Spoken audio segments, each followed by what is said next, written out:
بخاری کی روایت یہ ہے کہ حضور تبوک میں تشریف فرما تھے، تو کسی صحابی نے کچھ قیامت کے بارے میں سوال کیا تو حضور نے کہا کہ 6 علامتیں جب تک ظاہر نہیں ہو چکیں گی قیامت نہیں آئے گی۔ اس میں سے 3 علامتیں تو وہ تھی کہ جو حضور کے انتقال کے فوراً بعد ظاہر ہو گئی، اور 3 ہیں یہ آخری زمانے کی علامتیں، وہ میں آپ کو پڑھ کر سنا رہا ہوں۔ ثم استفادت المال حتى يعطى الرجل 100 دینار فيصل ساخطا، اتنا مال ہو جائے گا عرب میں، اتنا ظاہر بات ہے یہ عرب سے مراد کوئی ہے، عرب جزیرہ نما عرب، اس میں آپ کی امارات بھی آ جاتی ہے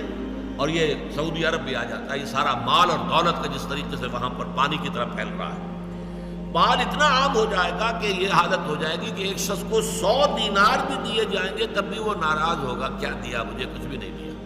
100 دینار اس وقت کے حساب سے بہت بڑی شے۔ ثم فتنۃ لا یبقى بیت من العرب الا دخلته،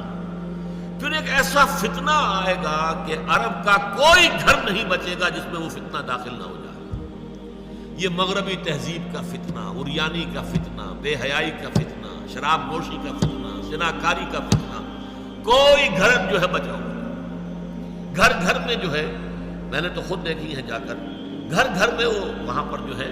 وہ شراب خانے موجود ہیں، گھر گھر کے اندر، باہر ہے اس جگہ پر ہے چھپا ہوا،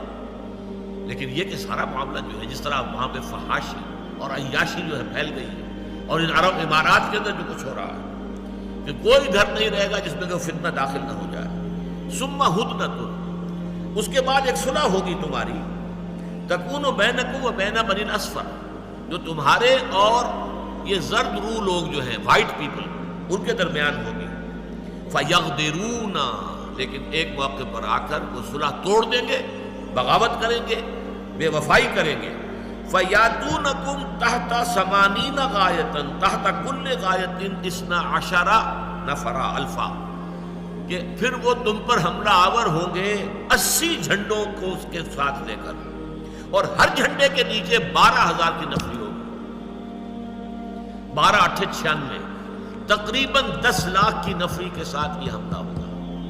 یہ حملہ ہے جس کے لیے نیٹو تیار کیا جا رہا ہے، اس لیے کہ جب دوبارہ ری آرگنائزیشن ہوئی ہے نیٹو کی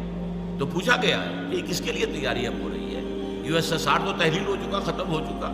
تمہارے قدموں میں گرا ہوا، تمہارا دیا ہوا کھا رہا ہے اب، لہذا اس کے اندر تو کوئی ضرورت نہیں ہے کہ وہ تمہارے مقابلے میں کھڑا ہو، اب کس کے لیے؟ انہوں نے صاف کہا کہ ہمیں مسلم فنڈامنٹلزم کا خطرہ ہے۔ کسی بھی وقت یہ